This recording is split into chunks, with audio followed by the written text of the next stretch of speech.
Hello, Pennsylvania. I won this place so much. We won.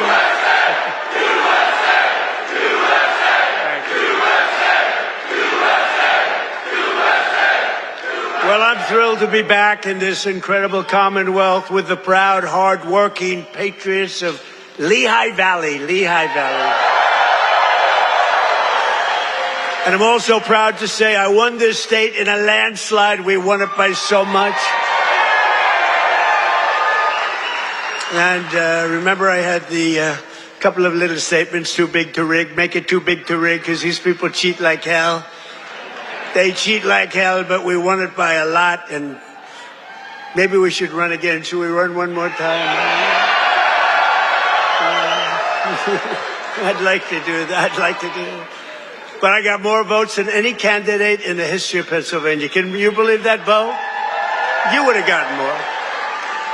And today I'm especially honored to be here in the place that builds some of the toughest vehicles on the road, Mack Trucks. Mack Trucks is doing a great job. We have all of the Mack people, the chairman. We have the whole group of here, all the leaders, the big guys. They're trying to get a contract for 15,000 trucks. 15,000. I said, that's a lot. I said, how many are you looking for? 10, 15? No, 15,000, sir. That's a lot of trucks. For more than 100 years, this legendary company has been making trucks right here in eastern Pennsylvania, building the heavy-duty machinery that keeps our economy rolling, our factories moving, and our industries roaring all across the nation.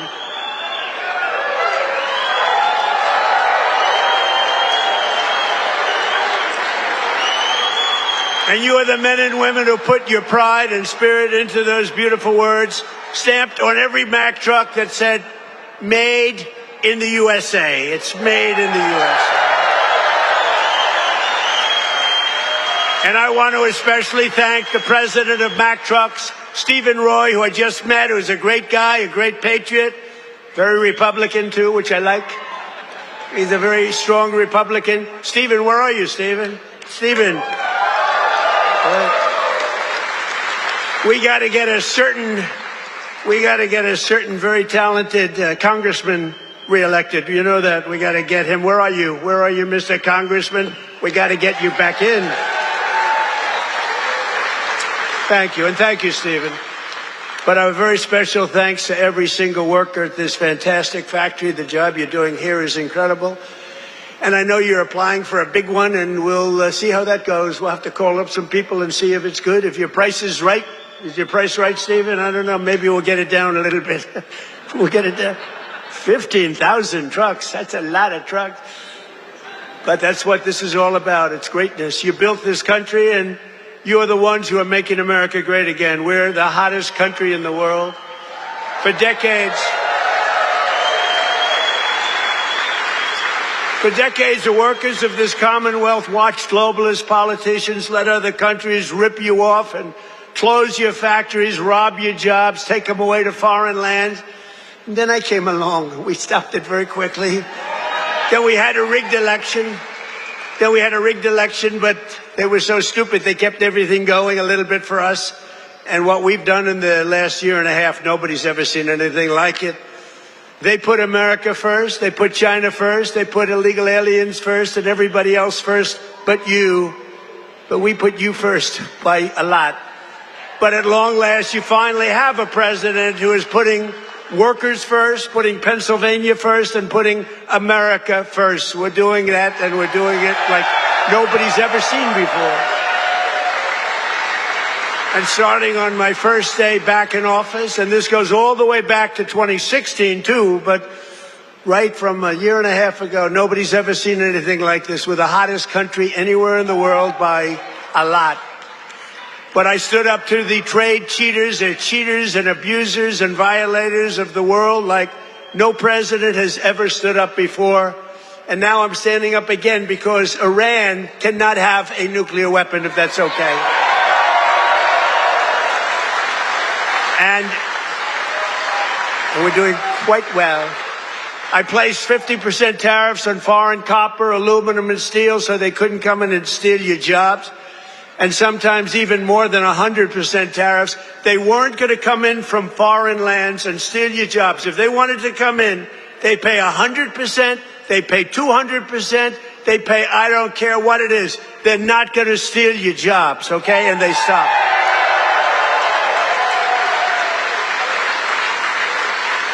And right now we have more factories being built, and I mean car factories, AI factories, factories of every type, than we've ever had in the history of our country by 3 times. That's because they didn't want to pay the tariff. How don't you pay a tariff? You build your factory here and you hire American workers. It's quite simple, actually. But as you know, I placed a 25% tariff on foreign automobiles, and very importantly, I posed a 25% tariff on medium and heavy-duty trucks so that Mack Truck could do very well with its factory in Pennsylvania. But all American roads will be filled with American trucks very shortly. Very few people are able to compete with us anymore. They used to rip us off. It was like we were a bunch of babies. American labor worked with us, too. I just met the head of your unions, and they've been terrific. They work with us, and they're fair. They treated us good. Maybe we can negotiate a little bit tougher. Where the hell are the union guys? Those guys are great. They're great. There they are. I want to just say hello. We gotta make sure you vote for our congressman here. I'm not doing this for my health. Right? Muser. We even have Muser here. That's right. Within a single year of taking office, I slashed trade deficit with China by the largest amount in the history of trade. And we, by the way, have the biggest trade deficit cut in the history of our country, 67%. Think of this. We had a trade deficit. We cut our trade deficit. If you're a president and you cut it by 1%, they say, oh, you're doing a great job. 2%, you're a genius. I cut it by 67%. That's why you have all of these factories being built. And they'll soon be opening. They're already opening. But when those factories are opening, I don't know what you're going to do. You're going to negotiate very good salaries, that I can tell you, because they need you. In many ways, they need you more than you need them. American exports to the rest of the world are up by $150 billion. You hear that, Bo? It's not bad. You got to wrestle a long way to make that go. Bo is going to have to win a lot of tournaments to have to make that money. Think of it, $150 billion up. We never had that. We always have losses. We take in much more than we send out. Now we're up $150 billion, and that's nothing, because when all these factories are opening up, Mr. Senator, another great one, what a great senator you have. Did you fight hard? David, did you fight hard? He was with me at, I think, every stop. I said, where the hell is David? He's right there, sir. And he's working hard, and he's a great guy, and he's working very hard for you. But a short time ago, we were a dead country. We were laughed at all over the world. We were a dead country. People were laughing. They were saying, what the hell happened to that country? The king of Saudi Arabia said it 2 years ago. I was over there. He said, you know, sir, 2 years ago you were a dead country, and now you're the hottest country anywhere in the world. It's true. And we're hotter now than we were then.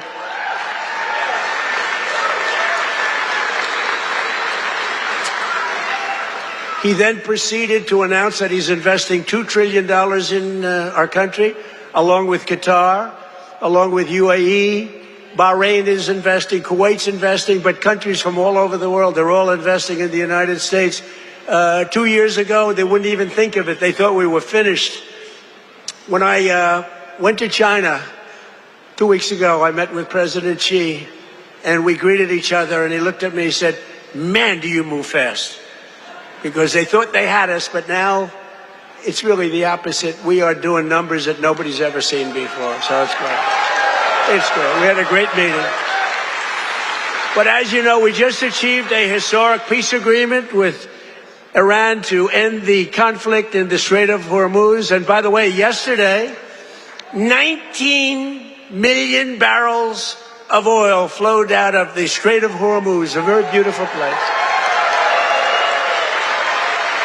That's the most That's the most oil in the history of the Strait. No, it's never been any, you've never seen anything like that.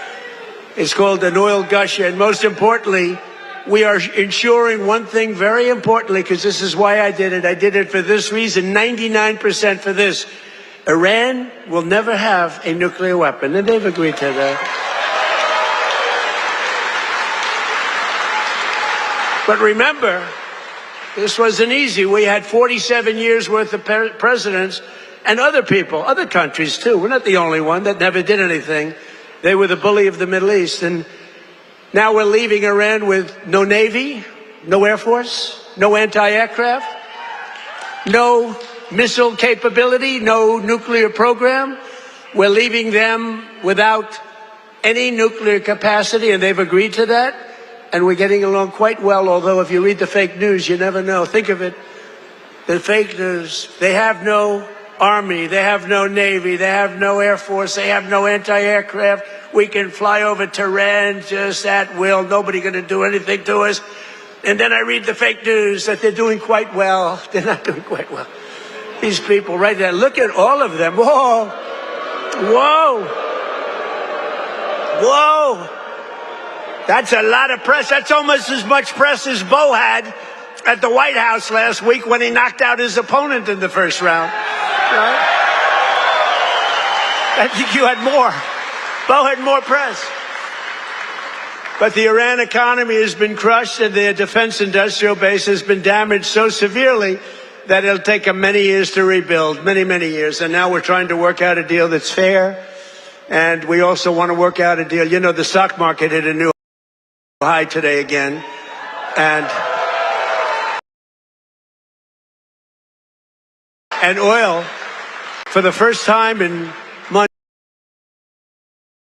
hit, think of it, $70 a barrel. So we got at 70. That equates to a very low price. That oil is going to come charging down, and with oil comes everything else, because I inherited from these Democrats. You know, they're Democrats. I changed the E for a U. It's very simple, Democrats. I don't know why I didn't think of that 9 years ago. I just thought of it about a month ago. They're Democrats because their policies are so dumb. Men and women's sports. You know, Bo is with one of the great champions, Tony. Tony, could you have taken most women in the heavyweight championship? He was the heavyweight champion of the world. Do you think you would have had trouble with a woman of approximately your size? Be hard to find a woman of your size, but if we did, I think you would have been okay. What do you think, Bo? Could he have handled it? I think so. What about you, Bo? Could you handle a woman of approximately your, 182 or something? Think there's a 182-pounder that could give you a little tussle? I don't think so. I don't think so. He's such a nice guy. Say, no, not really. I don't think so. When she looked at those ears of Bo, when she looked at those ears, she'll say, I'll take a pass. She'll say, I'm not going to fight that guy. The average price of gasoline nationwide is down 60 cents a gallon just from a short while ago. And remember this. We had to make this detour. We had to go to Iran. You can't let them blow up the Middle East and then us, if that's possible. We would have gotten them before, but they would have blown up Israel. They would have blown up the entire Middle East. You can't let that. You want to see a bad economy? That's a bad economy. So, but remember that our oil in the middle of this conflict was less than it was for sleepy Joe Biden. And we're putting out a fire. Biden, Clinton, Bush, all of them. Barack Hussein Obama. Have you heard of him? Have you heard of Barack Hussein Obama? None of them did anything. Obama gave them $1.7 billion in green cash. Remember, on a 747, they flew over piles of cash, $1.7 billion. Gave them hundreds of billions of dollars and thought they could bribe them into peace. No, the only thing they understand is what these guys in the front row understand is the hammer. Because if you look at what we did to their nuclear capacity with those beautiful B-2 bombers, that was truly a hammer. In fact, we named it a hammer, Operation Hammer. But our economy is ready to soar to levels the world has not seen before. I believe that, David. I think it's going to levels that nobody's ever seen before. All these factories are being built, and they're going to be occupied, and they're hiring people now. And It's going to be something very beautiful. I don't know who's going to follow me, but remember that I was the one that did it, okay? Somebody's going to walk into office and they're going to have the most successful country in history, and they're going to be bragging what a great job they did. Now, we did it.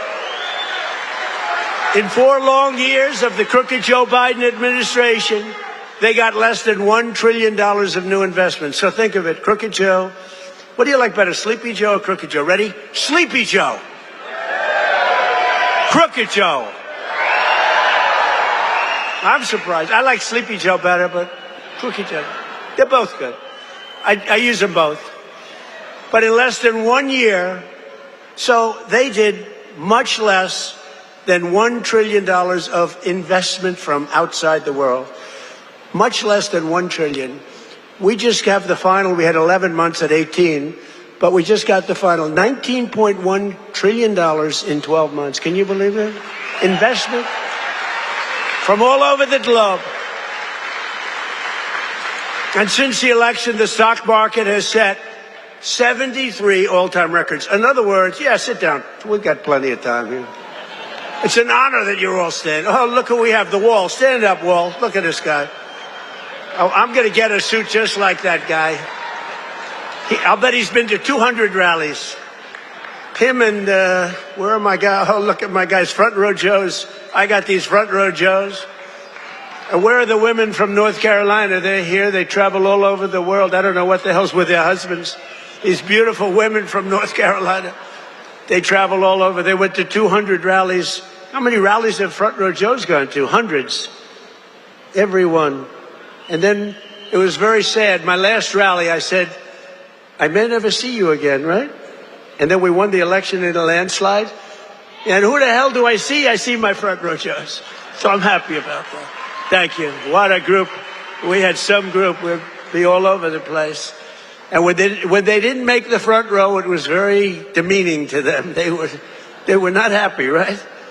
But the front row, they became actually very famous, front row Joes. And the typical 401k, as you know, is up almost $30,000 in, it was 12 months, it was 13 months. It's up 44%. Think of that, up 44%. Because, you know, as goes the stock market, so goes a lot of your own wealth. And I tell about this police officer. I met a police officer first time, similar thing, but now the numbers are even more. I was in New York. I met a great police officer, New York Finest. And he said, sir, I want to thank you. I said, for what?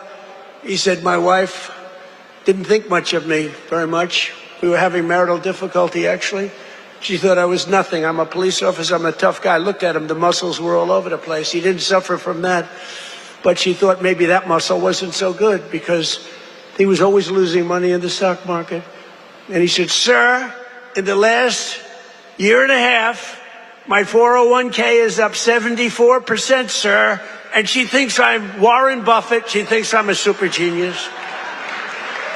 I said, how are you getting along with her? He said, well, I'm not so sure I like her anymore, but I won't tell you that. I refuse to say that. He's getting along just fine. But a lot of people have come up to me, David, and they thanked us. 401ks, you know, the stock market. Who has a 401k here? Yeah, look, a lot of people. More Americans are working today than at any time in the history of our country, and we've created over 32, think of this, 32,000 new jobs just starting in Pennsylvania alone. David, you have to get credit for that. And in the last few months alone, we've added 2,600 Pennsylvania manufacturing jobs, and that number is going to go much, much higher as the factories start to open. Because right here in Lehigh Valley, Eli Lilly has just announced, great company, by the way, drug company, a $3.5 billion investment in a brand new state-of-the-art manufacturing facility right down the road. That's going to create over 1,000 jobs, just that one. Nokia is investing $30 million to expand its semiconductor testing and packaging operations, thousands of jobs. And B. Braun has announced a $20 million expansion of its medical device manufacturing operation operation in Allentown. I love Allentown. I love any place that votes for me, which is the entire state of Pennsylvania, the entire Commonwealth. Never make the mistake of using the word state. Well, I'm not sure that people care, but the Commonwealth of Pennsylvania voted for us at levels that nobody's ever seen before, David, and you too. And we're proud of you because you had guts. This man had guts. He lost one time to a tough candidate. Then he did it again to a tougher candidate. And I tell him, if he didn't win, his wife, who's a beautiful woman, would have left him. I'm telling you. Dina, she would have left him. So he had great courage doing it a second time. He was a very successful guy. He ran. Stand up, David. She would have left. I was so worried because he's a friend of mine, and that was a tough race. You know, he was running against a guy 24 years that his father was in for like 30 years. That's a long time, and he had to beat him knowing the pressure. That's called pressure. Knowing his wife was gone if he didn't make it. She was gone 100%. But he's married actually to a terrific woman. She probably would have stayed. I'm not 100% sure. And last year I saved a great American company, U.S. Steel, and we're keeping its headquarters in Pennsylvania where it belongs. And $17 billion has been invested by a great company in saving U.S. Steel. They were gone. I think they were closed up and they were ready to go. And now they're building factories like nobody's ever seen. They're expanding the operations and building a couple of brand new steel plants. They're up to over $17 billion, which is a lot more than they even told us, because they've fallen in love with this Commonwealth. They've fallen in love with your whole area, the people. I think they've fallen in love with the people more than anything else is what they told me, because they've done more than they said they would. And thanks to our great Republican majorities in Congress last 4th of July, I proudly signed the largest tax cuts in American history. We gave you the biggest tax cuts in American history. Not bad. Not bad. We delivered no tax on tips, no tax on overtime, and no tax on Social Security for our great Pennsylvania seniors. No tax. And our tax cuts are projected to boost take-home pay for Pennsylvanians by an average of more than $10,000 a year per household. Think of it. Not bad. That alone should win us the midterms. We got to win the Muser. We got to win the Muser's another great guy. Stand up, Muser. Been with me forever. He was thinking about running for governor. I think he would have won, but he was thinking about running for governor. And I said, I want you to stay in Congress. I want you to stay. And we appreciate it. You've done a great job. But always remember, every single Democrat in Congress voted against our tax cuts. So think of it. All of those tax cuts and many more, they want to raise your taxes, not lower them. They voted against tax cuts. You know, all my life, I sort of been political in that I found it very interesting. I was a very successful real estate person, but I love watching politics. And my whole life, I've watched politicians say, we will cut your taxes. We will cut. I never heard these people say, we will raise your taxes. This country has gotten very strange politically, especially with all the communists that are up for election. You know, you have communists. These aren't socialists. These are communists. And they're all up. How about the guy in Maine? He's got the Nazi stickers. He's got the whole deal. And they're trying to say so for 8 years, 10 years, they said Trump is a Nazi. Now they can't say that anymore because they have a guy with a tattoo on his chest. It's unbelievable. But they voted against no tax on Social Security. They voted against no tax on tips. They voted against no tax on overtime. And if they got into office, you will have all of those taxes and all of that money that you're saving, including the big savings on Social Security. It's going to all be terminated. You're going to have to start paying it. They want to pay it. I don't know what's wrong with these people. They voted in favor of the estate tax or the death tax on your farms and your businesses. You know, farmers and small business people, they love their children. If they love them, it's great. Most of the people love them. Some can't stand. I know people that can't stand their kids. They're not going to leave them 10 cents. But if you love your child, you want to leave your farm especially from these farmers, it's born in them somehow. They want to have their children on the farm. The children don't want to leave, but sometimes they're land rich and cash poor. You know, I've known that expression too. I've oftentimes been land rich and cash poor. It's not a good period of time. And you die and you have a estate and they tax you at 40, 50, 60%, and they end up losing their farm, losing their small business. And in many cases, you don't read about this, they commit suicide. They actually go out and commit suicide because they're forced off their farm by a bank. They have to go out and borrow money from a bank.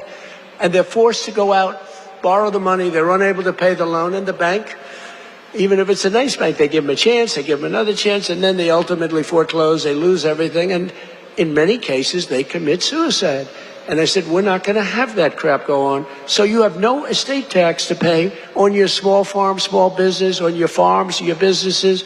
And you can, if you love your children, you can leave your farm or your small business to your child and they're not going to lose it. If you don't love your children, then don't listen to what I'm saying because it doesn't matter. If you don't like them, don't leave them anything. The hell with them. They probably deserve it. But think of it, the Democrats voted against the border wall. The border wall gave us the safest border. We have the safest border now in the history of the country.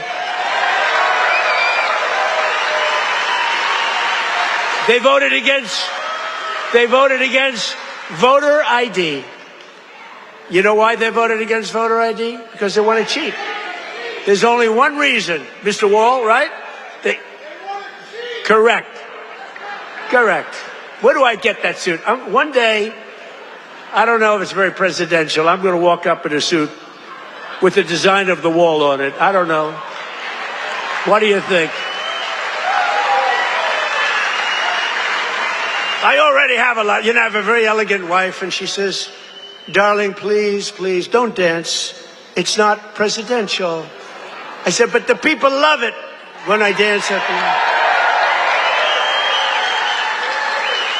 And she said, please, please, the men and women sports, please don't do the weightlifting thing.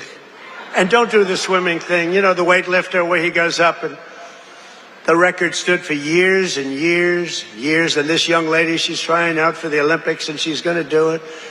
And the record stood for 19 years and they put an eighth of an ounce on one side, an eighth of an ounce on the other. They have to understand, Melania, who's now a movie star, she got the #1, but can you believe she hit big with a boom? That's not good. There can only be one star in a family. Please remember that. But they put a little eighth, like a feather on one side, a little bit, just to break the record. The parents are sitting right there where Big Bo is. He's a nasty guy. That punch he threw, got to be very nice to Bo. I got to be very nice. Got to make sure he's never angry at me. But she said her parents are right there in the front, and they're so proud. The father's not so proud because he knows she's not going to do it. Because she's a woman. It's a lot of weight. The mother, though, is screaming, darling, I love you. Do it. And she gets over the weights. And she stands. And then she gets him. And she gets him. And the mother's screaming, darling, I love you, darling. And the father's looking, saying she has no chance. And she's like this. You see it? Drops him. And she's like devastated for the rest of her life. And then a guy comes along who transitioned. That's the term. I've gotten very good at that term. I used to take a lot of heat for my definition of the movement over. But he transitioned. He was a poor, very poor, bottom of the line, male weightlifter. But now he's a female weightlifter. And he looked at the amount. I think it was like 210 pounds or something like that. Well, that's a lot for a woman, but not that much for a man. You could do it with one hand. And he goes, looks down at the weight.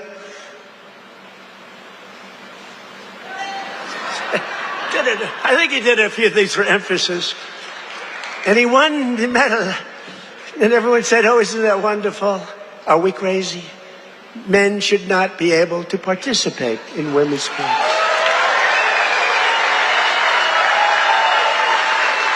Right? That's a 99% issue. Do you ever hear the fake news? They say, that's an 80-20 issue. No, it's not. It's 99-1. You know, I've been doing politics now for 10 years. Not that long, considering I've won 3 elections, you know, so it does. But We did great in the second one. It was a rigged deal.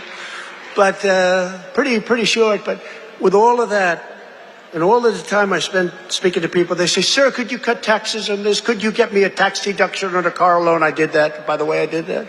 If you borrow money to buy a car, you get to do all these things. They asked me for hundreds of things. Not once did anyone ever come up to me and say, sir, please, this is so vital.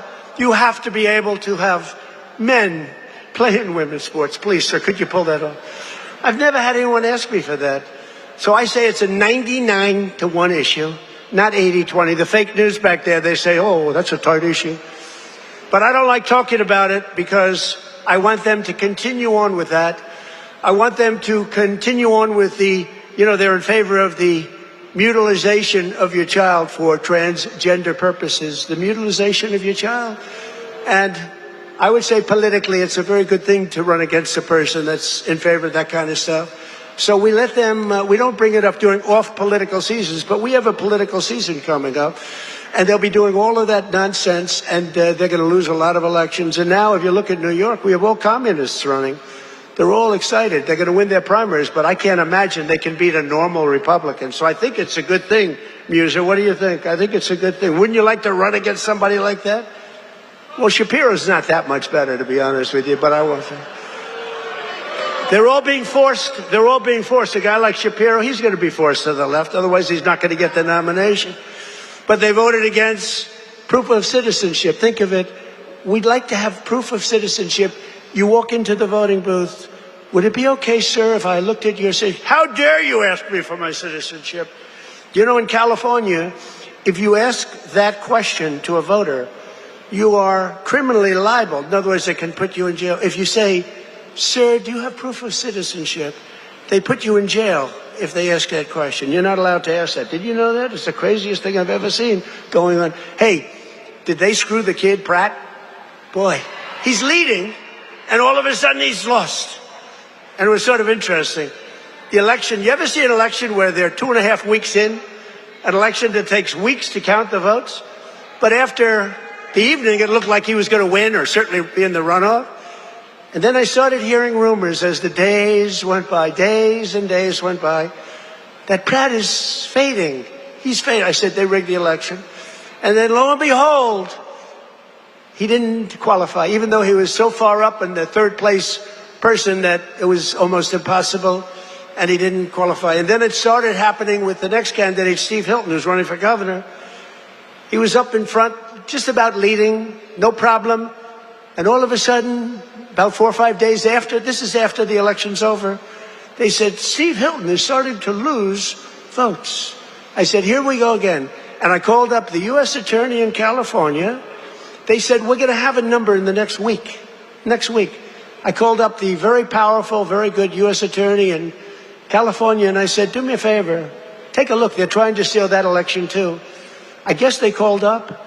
They said, this is the U.S. Attorney call. We have your great U.S. Attorney here today, by the way, and your assistant U.S. Attorney.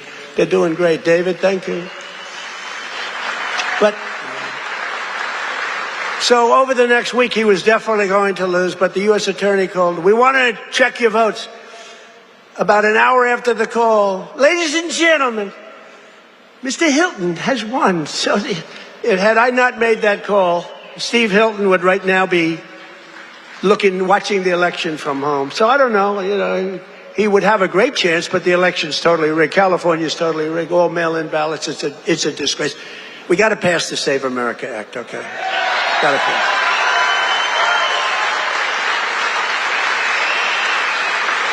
We got to pass Save America, you, McGee. Look at these guys. What love. A friend of mine is a very big real estate developer, but he's got a problem with speaking in front of crowds. He chokes, he chokes like a dog. He said, how do you do it? I say, it's easy because there's so much love in the room. There's so much unbelievable love. It's easy to do, No, he's got this tremendous fear of speaking. He said, the guy's a major player.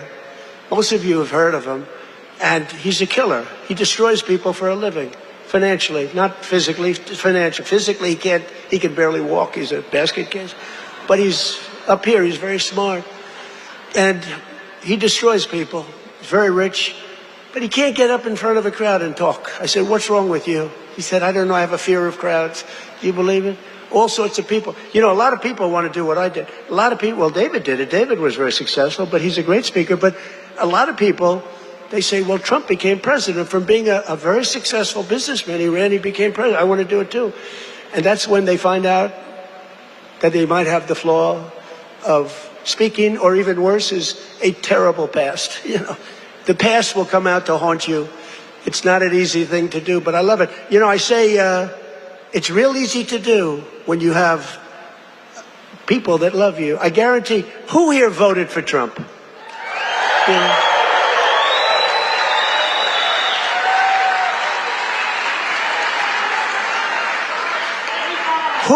Who didn't? Well, this is dangerous, so don't raise your hand. Think you're going to be cute, because you might be in big problem. Then they'll blame me for causing problems. Who did not vote for Trump? Young man, he wants to be. He's a young man. He thinks he's being cute. As he gets pounded on. No, he just said, no, I did. I was the first. He said, I'm the first to elect. But the Democrats voted in favor of Iran having a nuclear weapon, and they voted against military spending, but I overrode that. Let me tell you, if the Democrats get in, your 15,000 trucks that Mr. Roy is looking to get are dead. They're not going to have 15,000. They're not going to have 15 trucks. They'll be back to the number I originally guessed, right? How many are you making, 15? 15,000 trucks will be down to nothing, zero. And they'll make you put electric on it, you know, electric, so that when you're in the middle of a jungle someplace and you need a charge, where's my charging booth? As opposed to carrying a nice tank of diesel on your back, throwing it in and taking off, right? Where's my charging booth, they'll be saying. They created we created the strongest military in history, and you see that with Venezuela. Venezuela, one-day operation, like, great.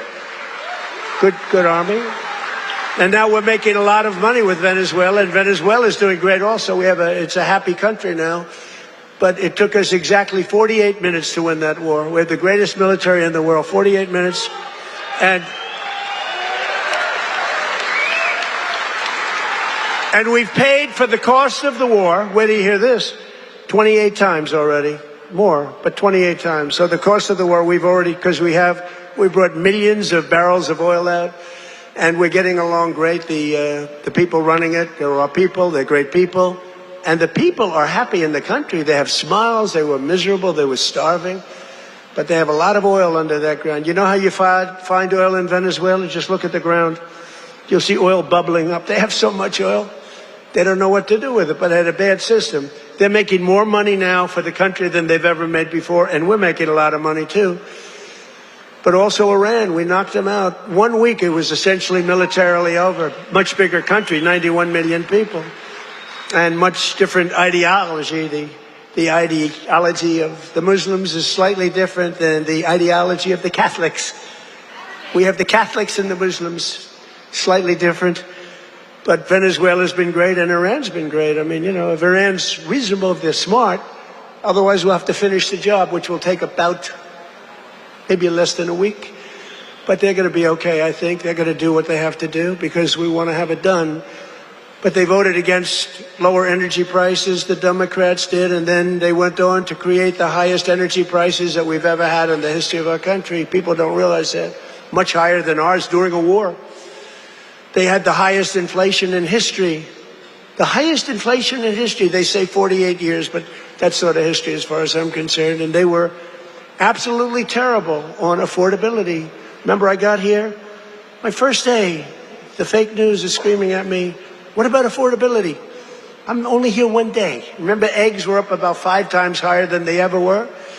And we have prices are coming down right now at levels that you've never seen. And now with oil crashing, you're going to see something really amazing. And to top everything else, they let 25 million people into our country, many of them criminals and thugs and people from mental institutions and drug dealers. They even let 11,888 murderers into our country. murders, 11,888, more than 50% of which have killed more than one person. And I've gotten the worst of them out. We've gotten them out, Tom Homan and our whole group of people.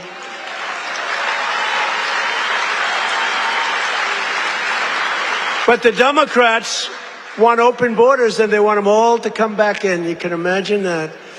The people of this Commonwealth will never let that happen again.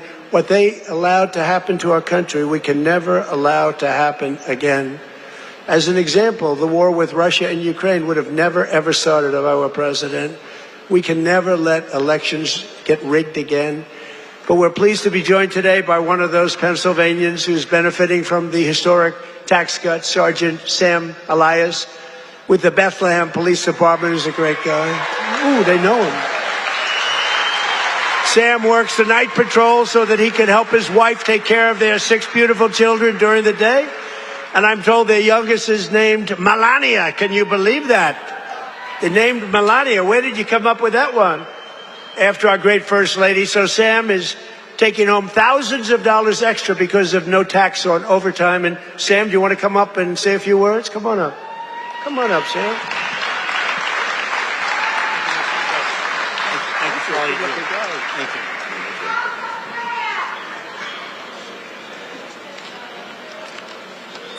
Thank you. Good afternoon, everyone.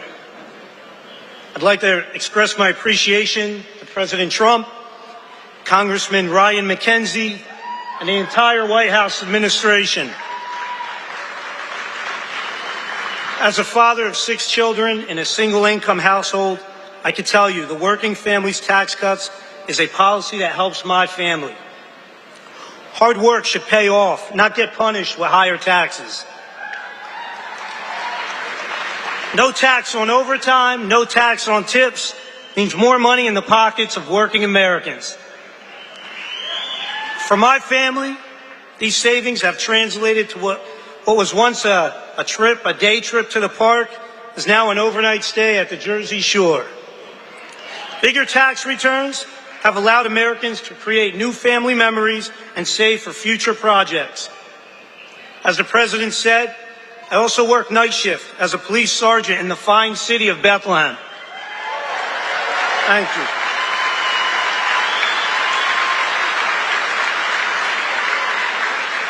A shortage in police recruitment has left our department depleted of officers.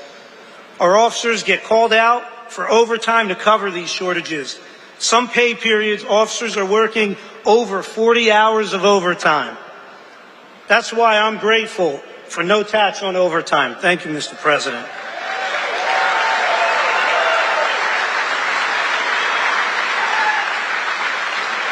I'm also thankful for the support President Trump and Congressman McKenzie have shown for law enforcement. You understand that communities thrive when we invest in public safety. Congressman McKenzie has stood strong with public safety and working families. And that's why he's been endorsed by the brothers and sisters of Bethlehem FOP Star Lodge 20.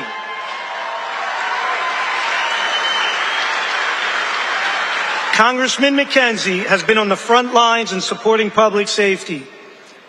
He secured $700,000 for the Bethlehem Police Department for much-needed technology and equipment upgrades at our police department, along with bringing home $1.6 million in funding for volunteer firehouses and infrastructure. Thank you, Congressman.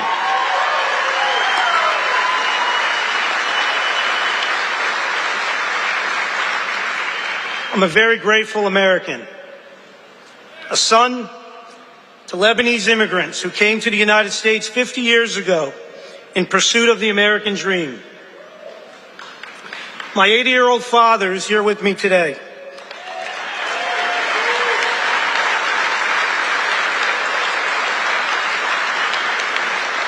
He would often tell me, work hard and it'll pay off. Well, 50 years later, thanks to President Trump and Congressman McKenzie, my father's dream has come true. I thank you for that.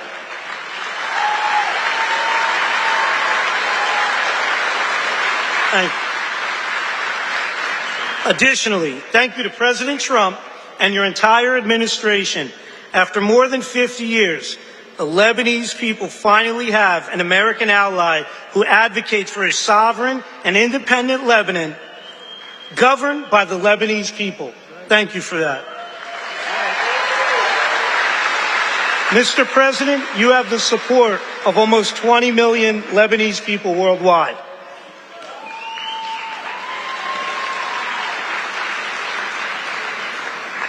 Leadership is more than a title, it's action. I'm grateful for the actions coming from President Trump and Congressman Ryan McKenzie. Your actions have prioritized the American dream. Less taxes, safer communities, and America First policies. I thank you, President Trump. Happy belated birthday. And happy birthday to the United States of America. Thank you and God bless. Thank you, Mr. President.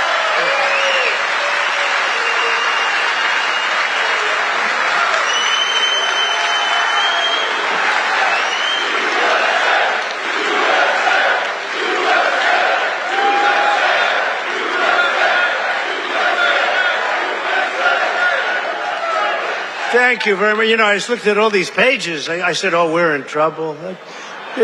But you know what? That was good. That was a good job. I was a little worried when I saw the pages after page. Very good. Great job. Sam, where's your father? Hello, Pop. How are you? Got a good boy. Got a good boy. Yeah, taking care of your people. So our administration is also delivering one historic win after another for another group that works a lot of overtime, and that's our great auto workers. We have a lot of auto workers in here today. But just as I promised, the UAW workers, and we did great with them, you know, Republicans, I don't know, for whatever reason, they don't do like I do. But in the campaign, I ended Biden's insane electric vehicle mandate, that crazy mandate, which meant that in a short while, all cars had to be all electric, and many of them would be built in China and others in foreign countries all over the world. That's what was going to happen, and I stopped that. I ended it in my first week in office. I ran on it. And you know what? If you like electric cars, I think that's great. I wouldn't say Elon was thrilled with what I did, but he understood that. But if you like electric cars, I think it's great, but you have to have the right to buy a regular, I mean, we have more gasoline than any country anywhere in the world if you want to have gas. If you want to have a hybrid, you can have whatever the hell you want, including electric. But I terminated Biden's disastrous fuel emission standards that would have crushed Mack Trucks. Mr. Roy, your company would be crushed if I didn't do that. You wouldn't be bidding on anything, neither would anybody else. It was the most insane environmental regulations ever conceived of by man. It was totally unreasonable and ridiculous. And you can sell trucks for much less money that are now much better trucks that work, that actually work. And we made interest on auto loans, fully tax deductible, but only if you buy a car that is made in the USA. Otherwise, we're not interested. Otherwise, we're not interested. And I saved the auto manufacturing business in America. We have more auto plants being built today than we've had in 60 years, than I think maybe ever. And bigger and better. They had a big one in a certain state that I love also. I love a lot of places. And they took out this old plant, but it was big. And I said, did you redo it yet? They said, we're not redoing it. We're ripping down and building a brand new one, a beauty. You know the one I'm talking about, David. But we're pleased to be joined today by Pat McHugh, a Marine Corps veteran, a great guy who spent 28 years with Mack Trucks. And he leads the cab assembly and serves as new product line launch leader. It's a big deal. And Pat's grandfather worked here, his dad worked here, and now his son is working here and doing well. And they know how important it is to keep manufacturing jobs in Pennsylvania. Pat, say a few words. Thank you, Mr. President.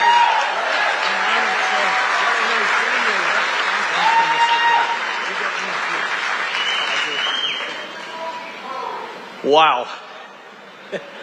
Good afternoon, Mr. President. It is a profound honor and privilege to have you here with us today to help celebrate the upcoming 250th birthday of our America.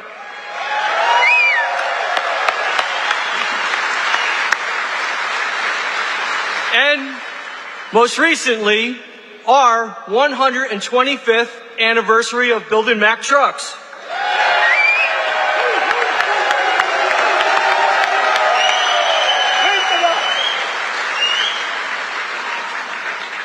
My name is Patrick McHugh Jr., and I am a proud Marine Corps veteran.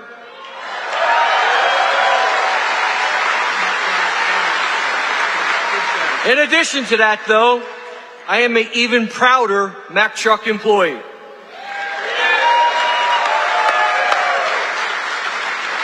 Standing here with me today is my father and my son, both Mack Truck workers. Together, they have a combined 78 years working experience building the greatest trucks on earth.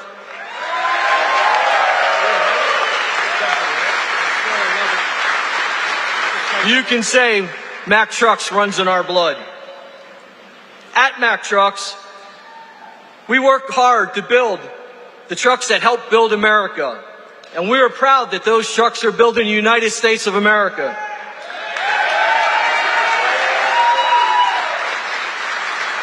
Along with our UAW colleagues, we're open for business and we're producing the best quality trucks we ever have.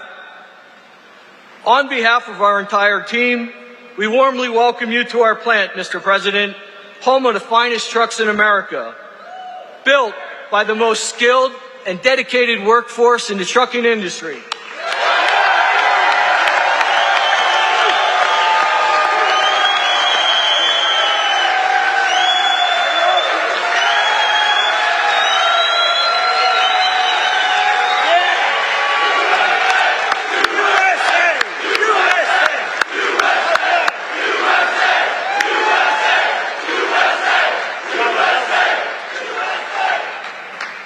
So, Mr. President, I want to say thank you for choosing to highlight Mack Trucks on your visit today, and thank you for supporting our American workforce.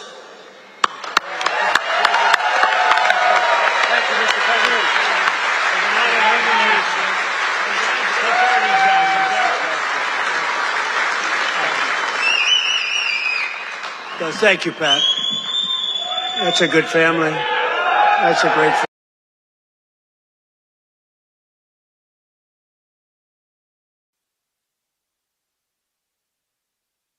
Thank you. That's a lot of press. That's good. We had a great event. This was something very special. And I want to thank President Macron and Bridget, his really lovely wife, fantastic person, for welcoming us to France for an extremely successful G7 summit. I would say it's one of the most successful. And this meeting could not have come at a better time.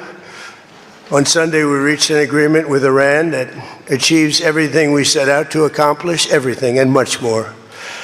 Ending the current conflict, reopening the Strait of Hormuz, and preventing Iran from ever obtaining a nuclear weapon. That's what it was all about. That was about 99%. Iran cannot have a nuclear weapon. They can't develop it, buy it. They can never have a nuclear weapon.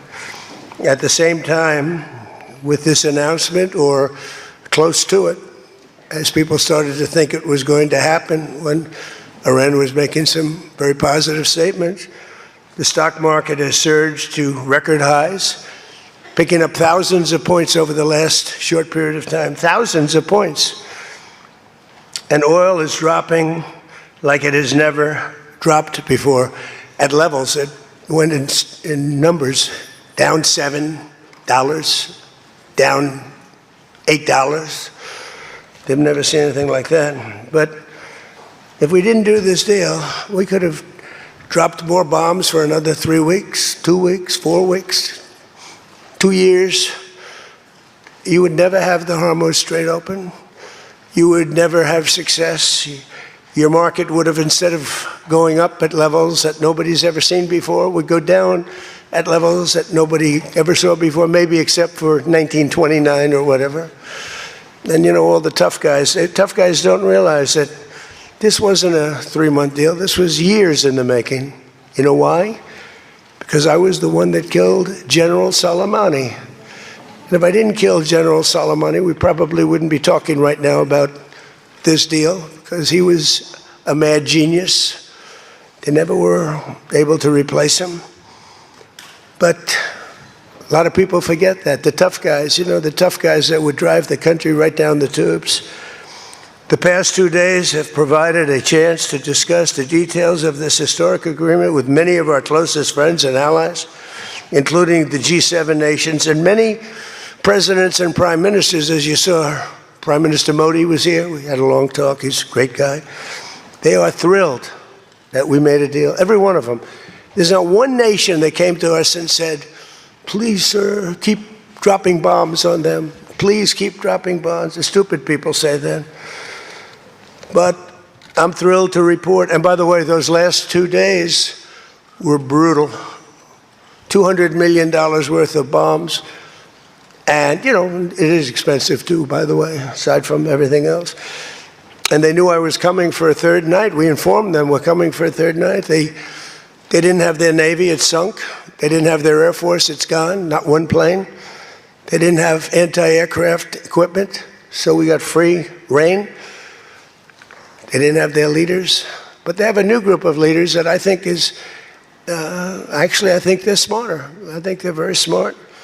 I think they're far less radicalized, and I think they're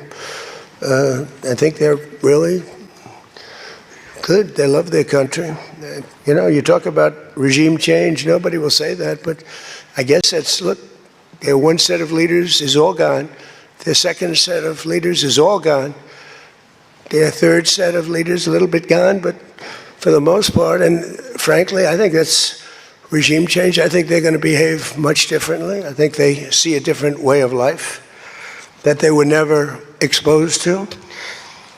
So the one thing I didn't want to see is I didn't want to see economic catastrophe. If you kept this going, that could have happened. But all I know is every time we talked about the possibility of peace, the stock market shot up like a rocket ship. It never went down. They didn't like it. The people, the stock market is more brilliant than anybody there is, including the people on the stage, other than me, of course. Let's see. I don't know. What do you think, Scott? Is the stock market more brilliant than you? No, sir. Oh, that's a terrible statement. All right. The stock market is quite brilliant. And every time we said something amazing, like we're going to settle, it would go up. And every time we said something negative, like, guess what, we're not going to be able to settle, it would go down very big, Peter, very, very big. Tells you something. And I've studied presidents, some good, some bad, some great. Not too many are great, and some really bad. We had one just recently. And the one president I did not want to be was the late, great Herbert Hoover. I didn't want that. And who knows what would have happened. But bad things happen. So the past 2 days have provided a chance to discuss the details of the deal with the closest friends and allies, heads of countries. They were all here, a lot of them. Far more than the 7, as you know, a lot of them. And they put out a statement. I think President Macron, who did a great job, by the way, did a really fan, him and Bridget, they did a great job. But they all put out statements saying they love this deal because they want to see it over. And they love the fact that the hormones, don't forget, if we were going to drop bombs, let's say we went another month, another 2-3 months, maybe weeks, could be another 3 months, could be whatever. What do you have left? Got maybe nothing, but you don't have, the strait will never be open. Because people that own billion-dollar ships, these ships cost $1 billion. They don't like sailing ships or having their ships participate when you go up the coast and you go through the strait and there are rockets flying over your head. They want to protect their $1 billion investment. You wouldn't have oil for maybe years. These are stupid people. But nobody was tougher than me. Nobody hit Soleimani. When I hit Soleimani, people thought that was the biggest thing to happen in the Middle East for 50 years. That was the biggest event. He was the he was the boss of Iran and respected, but he was a mad genius. He was a genius, the father of the roadside bomb. When you see young men, and in some cases women, mostly men, walking around without legs, without arms, with a face that's been blown to smithereens, it's Soleimani, 95%, 96.2 they say or something, 95%. That was Soleimani did it. Happened to come from Iran, and I blew him up. You remember that? I blew him up in the Valley of Death. He got off his plane and we followed him, and in all fairness, because they've been wonderful to me, Israel, but they didn't want to do that attack. They were all set the night before the attack. They informed me they didn't want to do it, so I had to make a decision. I made the decision to do it. But it was a joint venture, as we say in the real estate business. That was a joint venture between Israel and us. We studied it for a month. We knew what plane he was going to be on almost a month before. He only traveled on commercial airliners, big ones with lots of people, because he knew we wouldn't shoot him down. He's very smart. But we knew he was going to be on that plane. We followed him, and then Israel informed me that they won't do it. And I had to make a decision. I had some very good generals, and not the ones you see on television, very good. And I want to thank also Pete Hegseth and General Raisin Kane, who's phenomenal. Okay, these guys are phenomenal. They can't be better. But I had some good generals, and I said to them, well, if Israel's not going to do it, we're all prepared. Do we do it? Do you like doing it or not? He said, sir, if you want to do it, we can do it. How well? We'll do it just as well or better. We'll do it ourselves. We don't need anybody. So we took out Soleimani. One of the biggest events to happen in the Middle East, maybe ever, but they say 50 years, they say 100 years. I was with the Prime Minister of Pakistan. He said it's maybe the biggest event that has ever taken place. Nobody could believe it. So that's when it started. It didn't start like 3 or 4 or 5 weeks ago. And Obama wouldn't do it. What Obama did was he did the JCPOA. He loaded up a plane with $1,700,000,000 in green cash from banks all over Washington, Maryland, and Virginia. They were stripped of all their cash. They had no cash to do payrolls. It all went into a Boeing 757, a wonderful plane, and they flew it to Iran. And they gave it out to people. They bribed people. They thought they were going to get it done. Then they gave billions and billions of dollars after that. And they got a deal that was a road to a nuclear weapon. I get so angry, I guess. I'm allowed to get angry. When I watch the Democrats, they talk about it all the time. We had this deal done. You had a deal that was going to give them, legally, a nuclear weapon. And if that happened, Israel would have been blown away. And in all fairness to Bibi Netanyahu, who happens to be a good man, gets a little excited sometimes. But he happens to be a very good man. We've had an amazing partnership. He's been an amazing prime minister. We have a little dispute over Lebanon. I say, you can do a little softer touch, Bibi. You don't have to knock down a building every time somebody walks into it that's from Hezbollah. But it's been an amazing partnership. But he will say, we're the big partner, and he's the very small partner, and that's true. So he came to the country, and he begged Barack Hussein Obama, the president, not to do the JCPOA. He said it could be the end of Israel, and it would have been if I didn't come along. And Obama didn't listen to him. Bibi actually went to Congress and pleaded with them, and he got nowhere. And they had this horrible deal that was horrible for Israel, and that's where it stood. And then I came along and I terminated that deal. It had very little time left. You know, it was a short-term deal. You know, with countries, you need hundreds of years. You don't need 8 years and 9 years. This isn't like you're signing a lease on a candy store in the corner. You need hundreds of years. This was a short-term lease. It expired long ago. Had I let it run, it expired. You wouldn't have been around. A lot of people wouldn't have been around.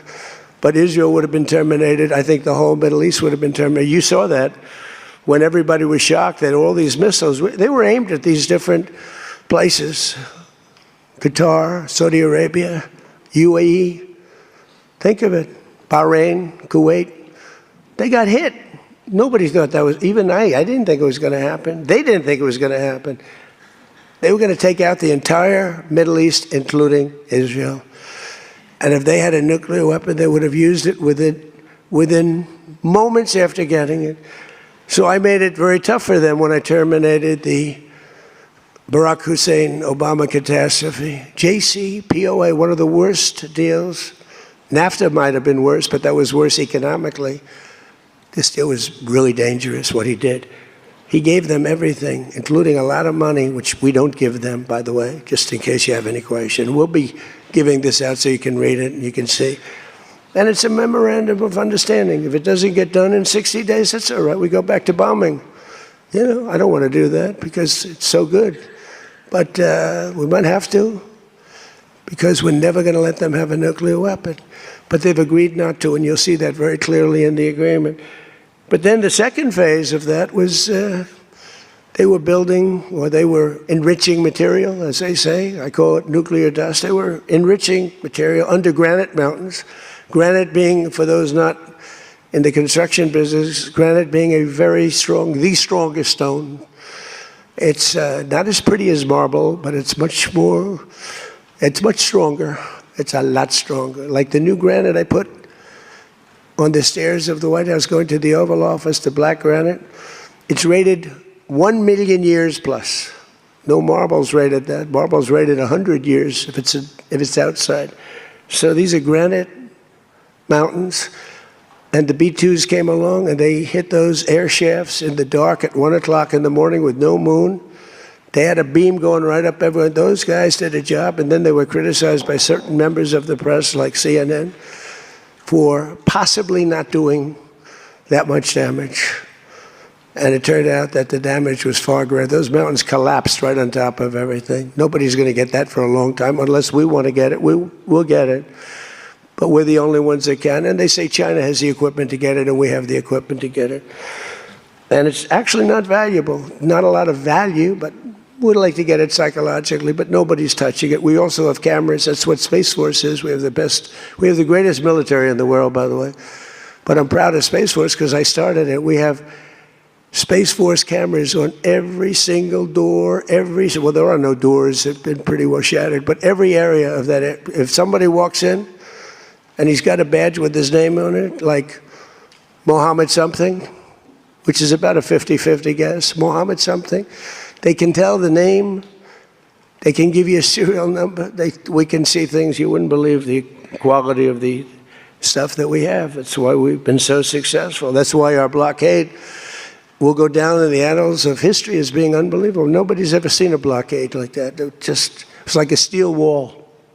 So what happened is we then terminated that, and I call it the nuclear dust, and that was the end of that. But if we didn't hit that with the B-2 bombers, or if it wasn't successful, they would have had a nuclear weapon, a nuclear bomb at a very high level, not the highest, but it would have been a very high level. We have much bigger, but we hope that we're never going to have to use it. We have the most. Russia has second. China is very far behind, but going to catch up, unfortunately. You know, they're catching up, but we have the most. We have the most powerful, but we also have the most, but Russia's not far behind. And then you have China in third place, but within 5 years, they'll be probably even.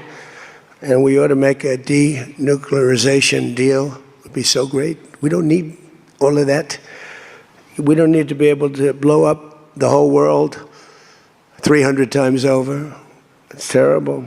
It's really, if we could do a denuke deal, I'd love it. And one of those two is very willing to do it, I will tell you. But the other one is less willing to do it, and you need all of them. So the deal we reached with Iran on Sunday will be signed shortly, tomorrow, maybe the next day.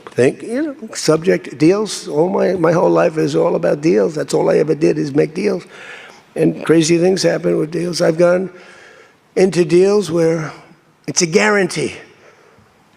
No way it can not be signed, and it doesn't get signed.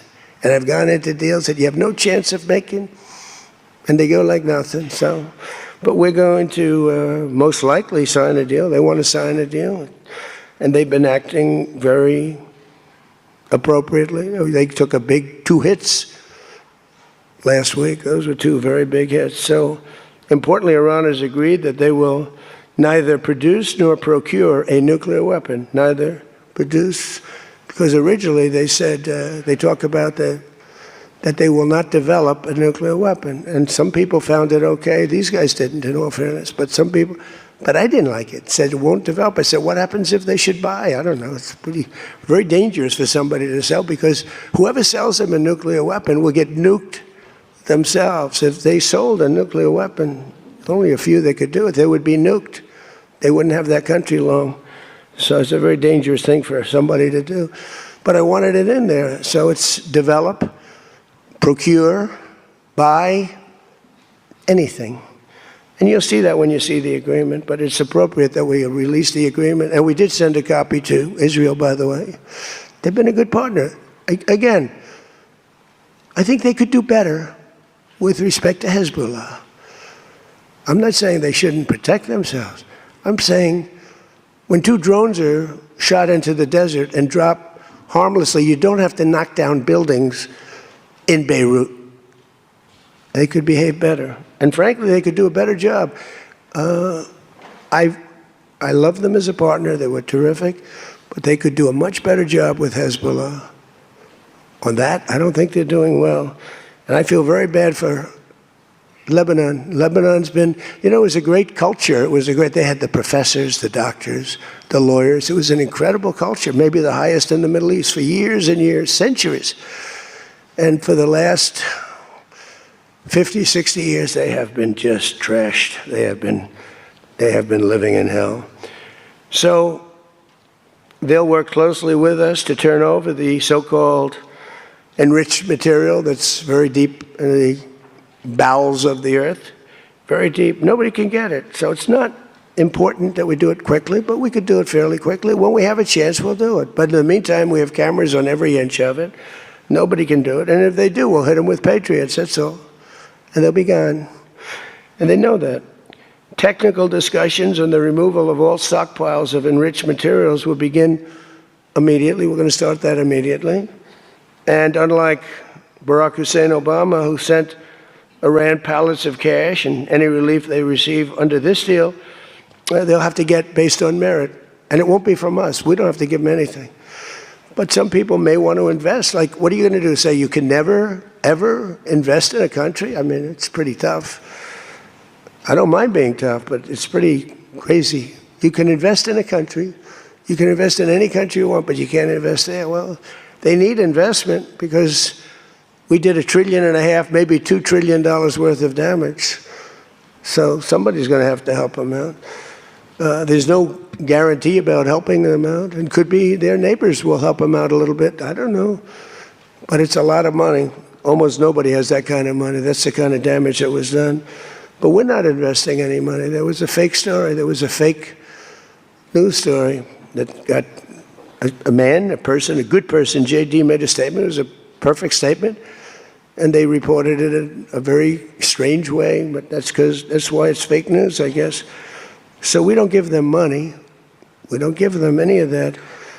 And what happens is with time, if they behave, if they be a citizen of the world, a reasonable citizen of the world. And I think this group, again, I didn't do this for regime change, but I think this group is regime change. I mean, hey, the first group is dead. One little morning, having breakfast, the whole group, they thought they'd never be caught because we never bombed during breakfast, but we bombed, and they all, 88 people. And I'm not proud of that at all. But the second group came in and they were very unreasonable too. And they were all gone. They were all gone. And then the third group, we've been dealing with them. A couple left this planet, but we've been dealing with them. And again, they've been fine. I mean, I've had a lot easier. I've had some easier ones. They're tough, they're smart.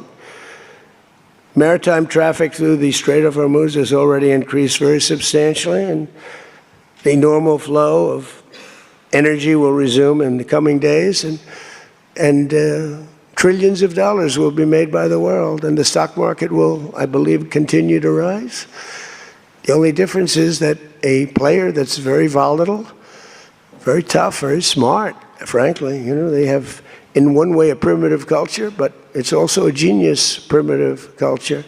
They're very smart people, very good negotiators, but so are we.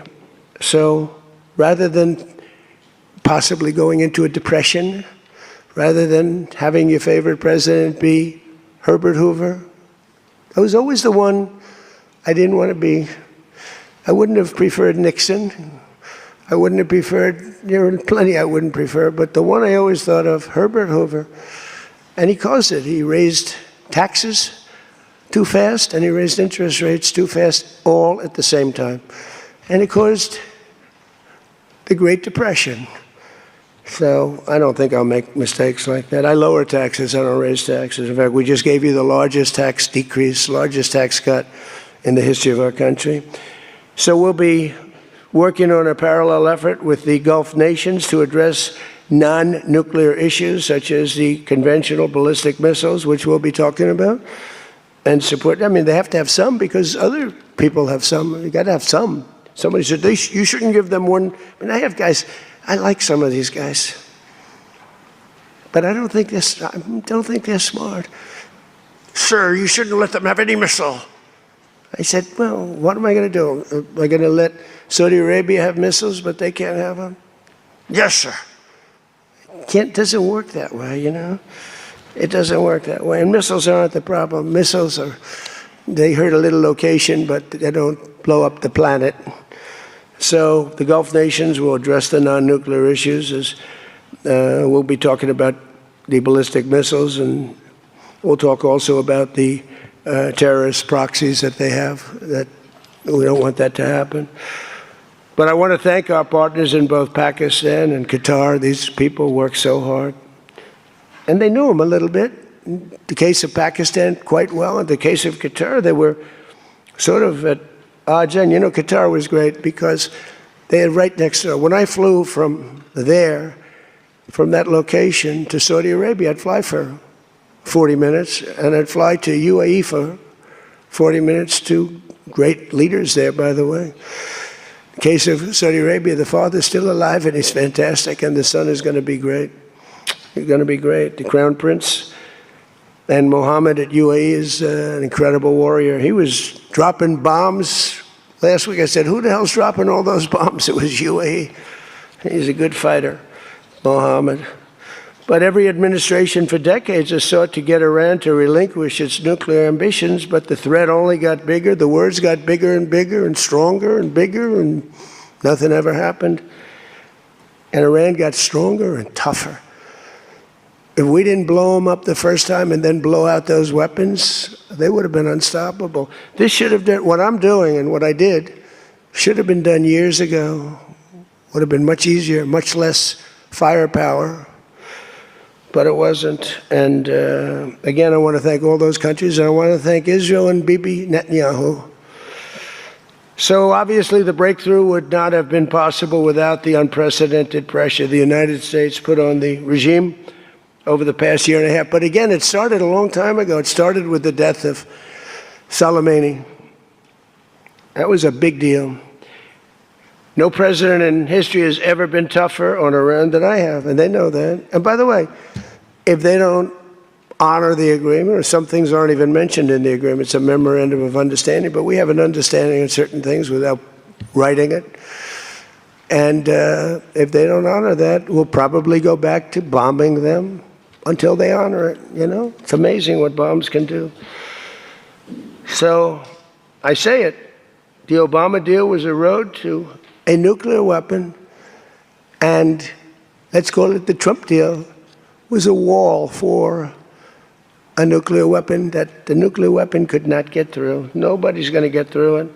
We built a wall. They weren't going to have it, and that's what we have right now. And it says very clearly, the most important clause to me, too, number one, the Strait opens, but that's much less important than the other clause. Clause number whatever, 5, 8, is a very strong statement that they will never have a nuclear weapon. And it doesn't say they'll have one in 5 years or 10 years or 20 years. With Obama, they were able to enrich very quickly. This agreement now provides Iran with a historic opportunity. If they follow the path of cooperation, we'll have opened for them, their country will have a chance to survive. Now think of it, you know, they have 91 million people. People want me to bomb the bridges. Why don't I bomb? I already did, because, you know, they went back on one of their promises and I bombed their biggest bridge, the equivalent of that was the George Washington Bridge of Iran. But we bombed that bridge, you saw that. One quick strike by an F-22, the most beautiful fighter jet ever made, by the way. In fact, we're ordering some more of them. We're bringing it out because it's so effective. It's incredible. It's incredible. Well, look, we have the greatest military in the world. Those B-2 bombers are unbelievable. Who would have thought they could handle, each had two because the flight was so long, but they handled three of the biggest, heaviest bombs, hundreds of thousands of pounds, and they handle them like they're nothing. It's amazing. And also, they're undetectable. They flew into Iran, totally, think of it, totally undetected. Now, Iran's waiting for them. They're waiting for them. And they never saw them. 1 o'clock in the morning, they never saw them. They're stealth. And we just ordered 22 more. The newer, upgraded version, which I guess is better. I don't know how the hell you get better. But as I expressed to the world leaders here this week, it's my hope that the peace agreement will be the beginning of a much larger deal all across the Middle East. We're very close. Look at the job we've done on Gaza. Look at Hamas. Hamas has been very silent. You haven't read anything about Hamas. And we're trying to get them unarmed. You know, they grew up with a machine gun in their hand. I think they actually, when they were born, they came out with a machine gun in their hand. So it's not the easiest thing. But they've actually, you know, behaved pretty well, considering this was not the lifestyle that they were taught to have.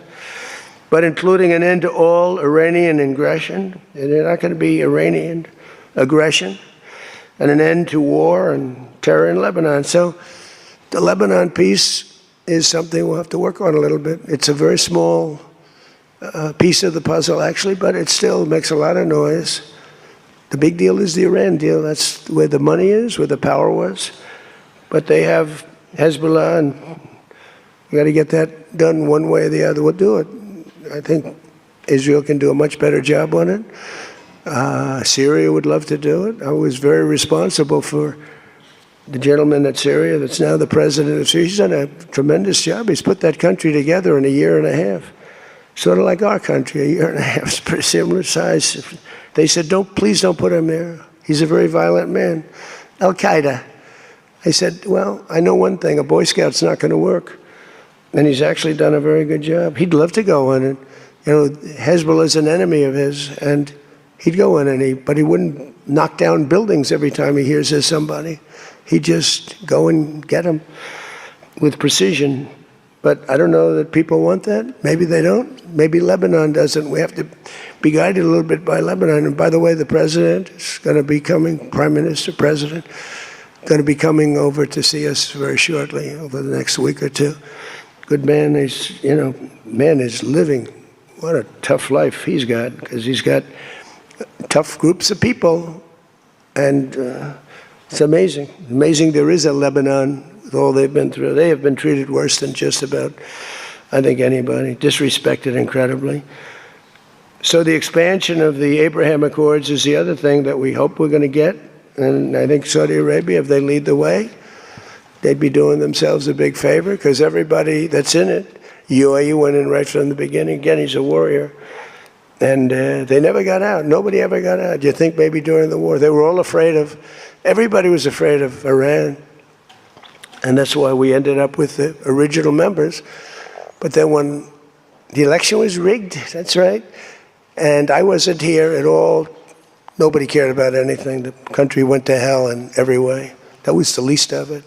Middle East was the least of the country went to hell, allowing 25 million people into the country, unchecked and unvetted, many of them criminals, many of them murderers, 11,888 murderers allowed into our country. So this was the least of it. But the past 2 days have also provided an opportunity to discuss a number of other key issues with members of the G7 and our partners. Yesterday morning, we had a productive conversation on the war in Ukraine. I spoke with President Putin. I spoke with President Zelensky, and he was there, and President Putin I spoke over the phone with, and something's going to happen. They're losing a lot of people, a lot of soldiers are losing soldiers. Both are losing a lot. Russia's losing more because they're the offensive ones, and when you're offensive in war, you lose more. Pretty simple.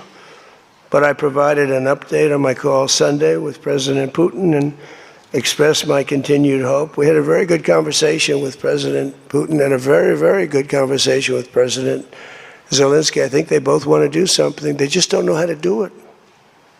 They want to do it, they just don't know how.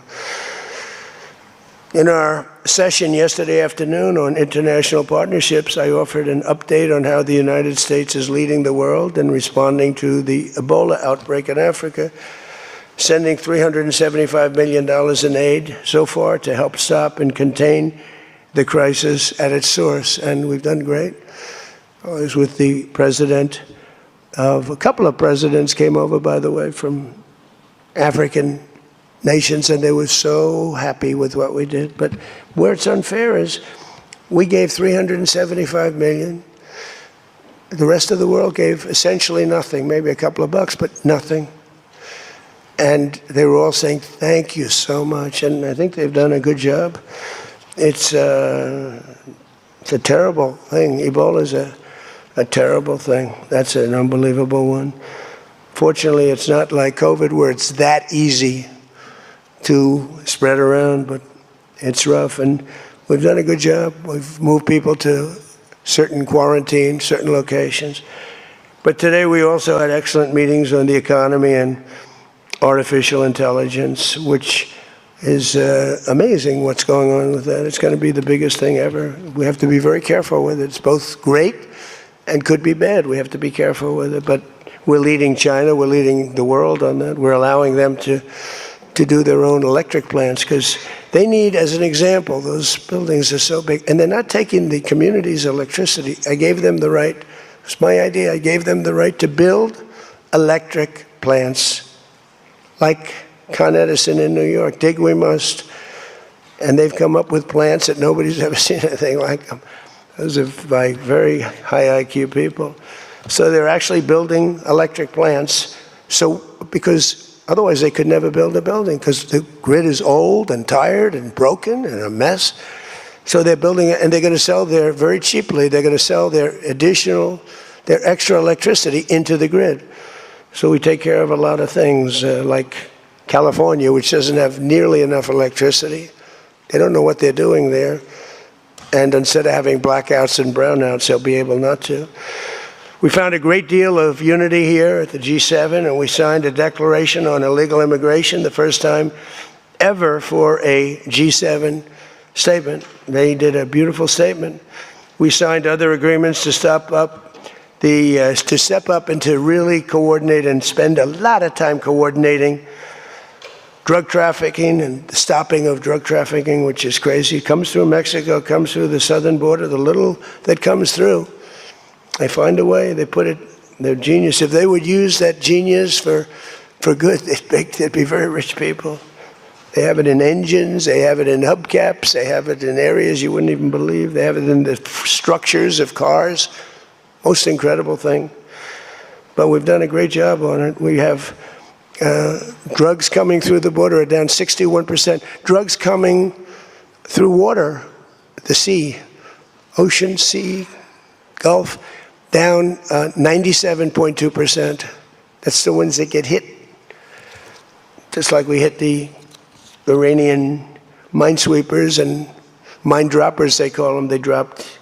Who would have 28 mine droppers? Who has 28 mine droppers? They actually had them, but they don't have many more. We hit them just like we hit the drug dealers.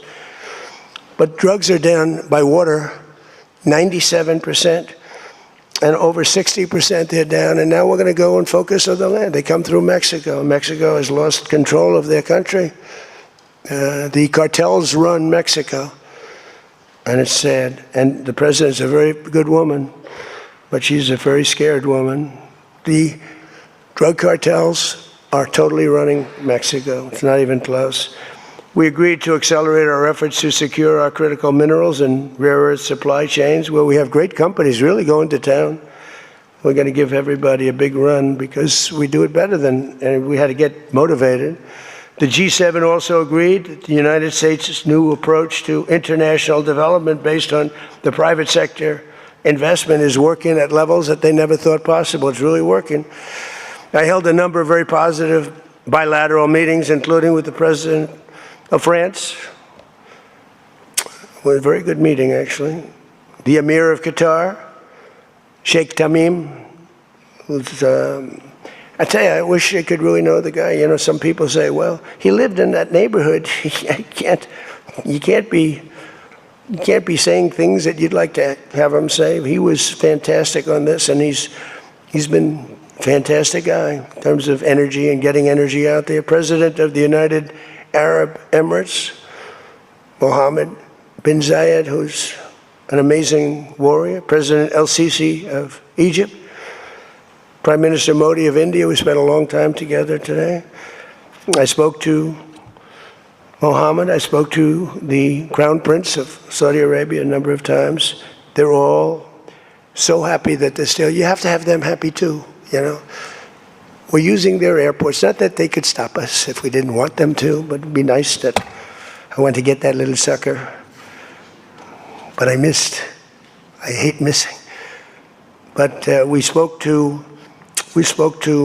all of them and many countries all over the world. They're so, every country, I think Israel too. Look, think of what Israel's getting. They're not going to be nuked. It's very simple. I told Bibi, your biggest risk was that they drop a nuclear weapon into the middle of Israel. They'd only need one, and there would be no more Israel. Think of it, baby. You got the best, the most important thing that you were asking for is that. So I think they're happy. Some people are going to be, not him, but there are some people, some writers, some that I thought were friends of mine, but I don't want them as friends anymore because they're either stupid or they're bad people.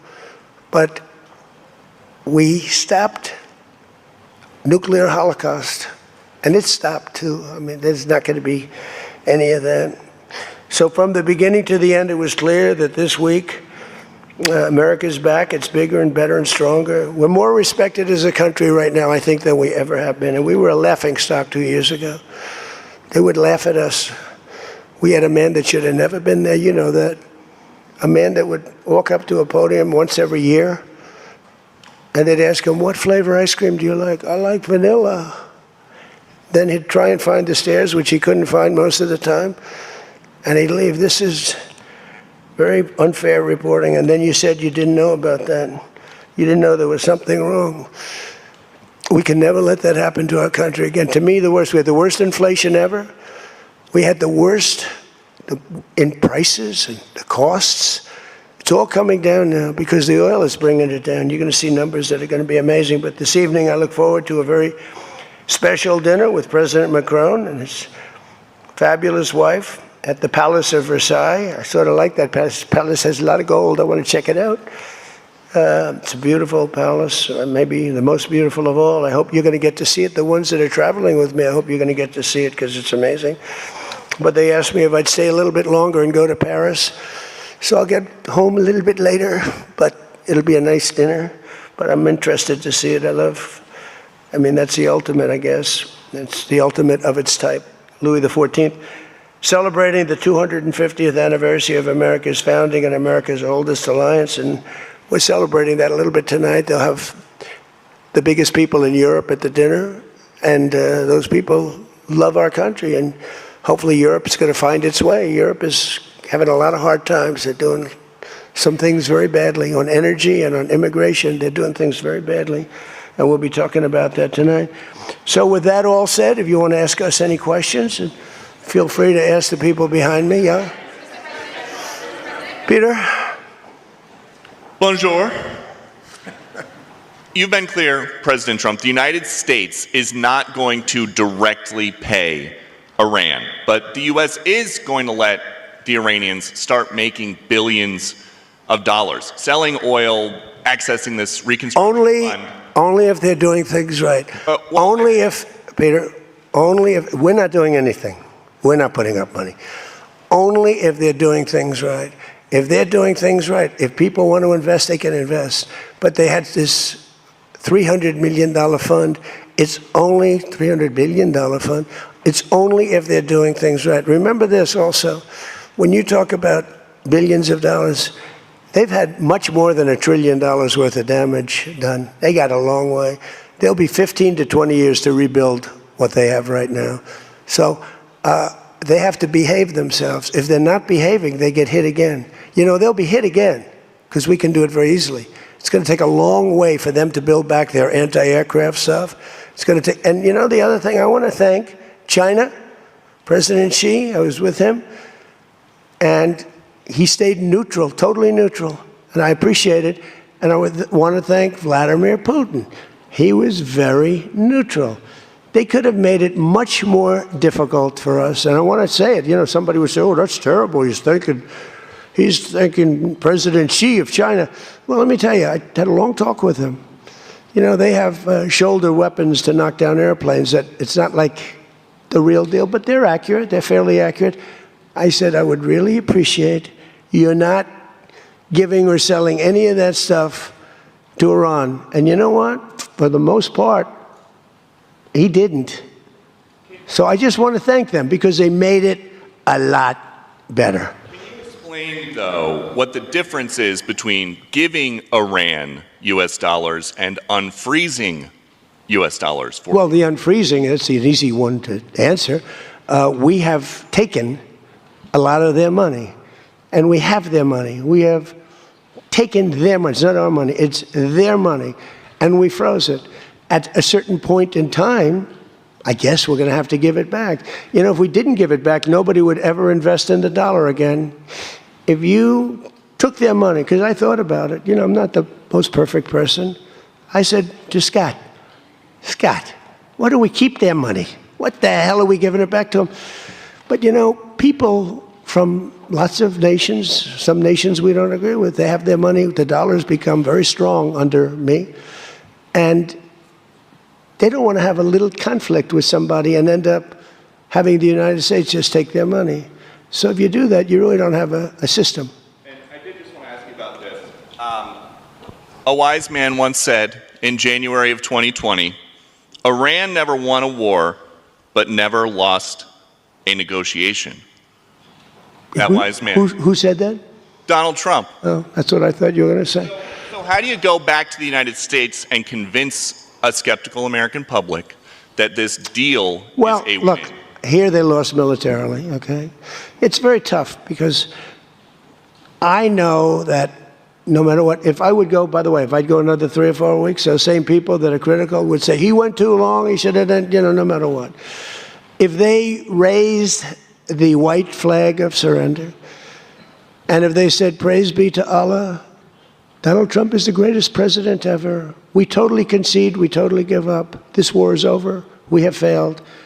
The New York Times and CNN and a couple of others, they're not all that dishonest. They'd say, Iran had a great victory, okay? And they practically do that. You know, it's amazing. When we knocked out their last ship, they had 159 ships. When we knocked out the last ship, the Times refused to do a story on it. They said, why wouldn't you? They don't have a Navy. And you don't want to do a story on it. They don't have an Air Force. You don't want to do a story. We need a fair press. And that's why they're all doing so badly, because they lost credibility. When I win in a landslide and I had 93% bad press, they take good stories about me and make them bad. But the only reason that happened is because they have so little, the media has so little credibility that the people voted for me. 93% of the stories on network, ABC is horrible. I think ABC is the worst. NBC is terrible. And CBS is terrible. CNN, obviously. And I never get good stories, no matter what I do. I could do the greatest thing. I won't get good stories on this. I'll get it from fair media. I'll get it from all over the world. They're writing good. But no matter what I do, I'm going to get bad press. I know that. Now, if I did the opposite, if I went out and continued to bomb them for another 4, just bomb the hell out of them, I'd get bad press on that. No, there's nothing I can do. But what this does is it allows the ships to go.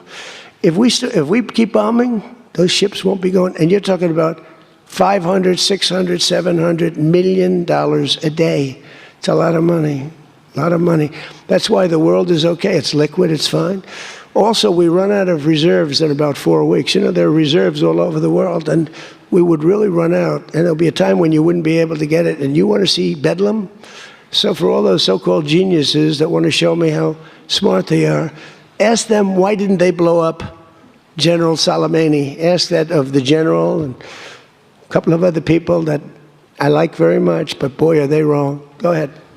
How about you? Thank you, Peter. I'd give you more, Peter, but people will say I like you too much.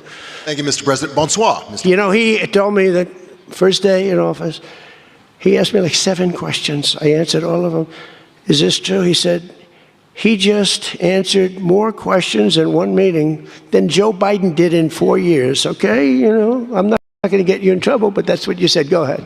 Bonsoir, Mr. President. In The Art of the Deal, you write about the importance of leverage. Yeah. Obviously, you have a lot of leverage when it comes to Iran, whether Tremendous it's militarily or through economic sanctions. What leverage, sir, do you have when it comes to Israel and Hezbollah to ensure that they abide by the ceasefire? Well, I think we have leverage just by the fact that we really have Iran now has to be good. They have to behave. And we might help. That's a much smaller conflict. It's a conflict that should be able to be over with. I'm surprised it's taken so long. And it's a much smaller, but we have a lot of leverage. We have the greatest military anywhere in the world. We have the strongest, most powerful. Look at the blockade. By the way, the blockade was more impactful than all of the bombing raids where we dropped $1 billion worth of bombs on Iran. The blockade was so incredible. The naval blockade, the admiral, the whole thing, not one ship got through. That meant no money got through. They were dying. They had no money. They have inflation that's 250 or 300%. They have no money. We have tremendous leverage. We have the leverage of the economy as an example. We'll get that done. That's a small one, and we'll work with Israel and get it done. But I'd like to do it. I mean, you have people living there. Buildings are being dropped on top of them or right alongside of them. How would you like to live there? It's so unfair, especially Beirut. You know, you go into Beirut, and I looked at the scene 2 days ago, yesterday, where they hit. That was a big hit. That was unnecessary in my book. Yeah, please. 2 questions. If you could clarify something you said just a few minutes ago. One of the goals of Epic Fury going into it, you said was... Say it again. Speak up. Sorry. One of the goals of Epic Fury, you said going into it, was to destroy Iran's ballistic missiles and its capabilities to build more. Yeah. Why is it acceptable to you now that they keep some of that capability? And Iran is... What are they keeping? What are they keeping? They have less than other nations now. We knocked out probably 84, 85% of their missiles. The rest of them are underground. They can't even get them out. You know, the other night's raid, I think it was on the first night, we knocked out hundreds of their missiles. Actually, by mistake, we were hitting an area, and you can sort of see when the bombs are going off, and then you see one that looks like, wow, what happened? A lot of missiles knocked down. No, but what are you going to do? Let's spend another 2 weeks and give them none. They don't want to be firing missiles right now. They're going to have a hard time rebuilding. They're going to have a hard time rebuilding. And if people from the Middle East, you know, if people want to invest, and again, they don't have to invest at all, but if they do want to invest, it does have oil, it does have probably a future, but it's going to take a long time. But are you going to let the 91 million people starve to death? I mean, one of the things I was very intent on, they have water desalination plants, very good ones. I could have knocked them out in 5 minutes, just like I knocked out Cargill, and I knocked out everything but the oil. I said, 25, it was so complete. The only thing there is the pipes coming with the oil because I didn't want to ruin the world market because they do a lot of money. But I didn't want to do that, no. It would have been so easy. It would have been easier, and I would have satisfied a group of 10% of the people, but it would have been the wrong thing to do. And it could have caused an international depression. Maybe not. Iran's position has always been that their nuclear program was for civilian purposes. If they come back after the signing of this and say they want to continue to have a civilian nuclear program, is that acceptable to you? Well, I've said to them always, I say, look, You have probably the third largest oil reserves in the world. What the hell do you need nuclear for? You need nuclear for some electricity. So I've always felt that way. So we've been pretty tough on that. You know, it is a little hard, though, when you say that somebody wants it, other people have it, other adjoining states have it, and you're not letting them have it for purposes of electricity and things like that. It's always a little tough. You have to use a little common sense, please. New York Times, please. Thank you, Mr. President, Thank you. for the question. Now that you're approaching a new phase in this conflict with Iran, can you now say whether you will hold anyone in your administration accountable for the strike on a school that killed more than 100 children on the first day of the war? No, if it was a fault, and as you know, that's under investigation, it's such a strange question to be asked at this state, because you're talking about a long time ago, but nobody did that on purpose. I guess you'd have to say about them, what about the thousands of soldiers that they blew up when they opened their car door? What about the thousands of people that were killed by Iran? No, mistakes are made. The war is nasty. But I know it's under investigation, and I could have a report for you tomorrow. Or I would ask Pete Hegseth that question, because they have it under investigation. Please. Mr. President, you've been saying all week that this deal permanently prevents Iran from getting a nuclear weapon, but the drafts of the deal that have been floating around barely mention Iran's nuclear program. So can you explain how exactly the deal achieves that goal? So when I say permanently, it should be permanently. But if it's not permanently, we will bomb them. They will be bombed, just like I bombed them on Wednesday night and Tuesday night, and was going to bomb them on Thursday night at a level that was 3 times greater, and they knew that. I will bomb them. Now, that's with me as president. If you have a weak, pathetic president, maybe that doesn't happen, but I can only do the job that I have to do. I have a long time to go. I have almost 3 years, close to 3 years. Time is going fast. But our country's become we're the most respected country in the world. Those leaders today, they said, we used to laugh at you. 2 years ago, the same guys, they'd laugh at the country. And now they say, you're the most respected country anywhere in the world. Militarily, even military. Take a look at what happened look at what happened in so many different locations. Afghanistan, that horrible retreat that these people made, leaving equipment behind. They weren't under any pressure. You take your time. You can get out. I was going to get out. We were going to get out with dignity and pride, take 100% of the equipment. I was even taking the tents down. But then they got in and they just left. They left all the equipment. I may get all that equipment back. Now, here's the thing. More symbolic, because it's a little old now. But we may get it all back. So Afghanistan is kissing our ass. You know that? So you're threatening to bomb Iran if they don't comply, but there's nothing enforceable in the deal itself. Is that correct? Doesn't have to be. I let them know. I said, look, if you don't adhere to the agreement, I don't want to do that, but we're going to bomb the hell out of you. And I don't think that they're going to veer from the agreement. What else am I going to do? Am I going to say I'm going to take you to court? Let me take you to court. Let me sue you. No, we're going to bomb the hell out of them if they violate the agreement. I don't want them to. I want them to honor the agreement. Again, the Straits close up. Bad things can happen. You know, in war, terrible things happen. Like you mentioned the question before about a school gets hit. Other things get hit. Bad things happen in war. War is a nasty place. I see it. I see it. I see it better than maybe anybody has ever seen it. Of the agreement with the Israelis. Go ahead, please. Thank you, President Trump. Oil prices are now plummeting. How do you see this agreement further affecting energy prices in the U.S. and the U.S. economy in the long term? And secondly, Mr. President, how do you think Vice President J.D. Vance did on The View yesterday? Well, first of all, thank you for the word plummeting, because that's what's happening. Oil prices are plummeting. And that means oil prices are going to come down. You know, if you make donuts, you have a heating, you have a stove, and you have to buy the heat, you need the gas or the electricity or whatever you're using. And when oil prices come down, oil is the biggest thing. Oil is, you get oil prices coming down, and they're going to come down. And we're hitting into 3s now for gasoline, and that'll come down a lot lower. So I was in Iowa just before this started, and I was saying to myself, I can't believe we're doing so well, but I have to go, and we have to put out this fire in Iran because I don't want them using a nuclear weapon. They would have used a nuclear weapon. 100% they would have used it. The only question is, was it going to be that day or that week? They would have used a nuclear weapon. They were on the way. And I said, we're going to have to put out the fire. And I said, you know, oil prices, so gasoline, we passed 2 gas stations in Iowa, made a speech up there. The people are great. I won it by so much. And I love the people, farmers. And we passed 2 gas stations. One was $1.85, one was $1.91. Now, that's Iowa.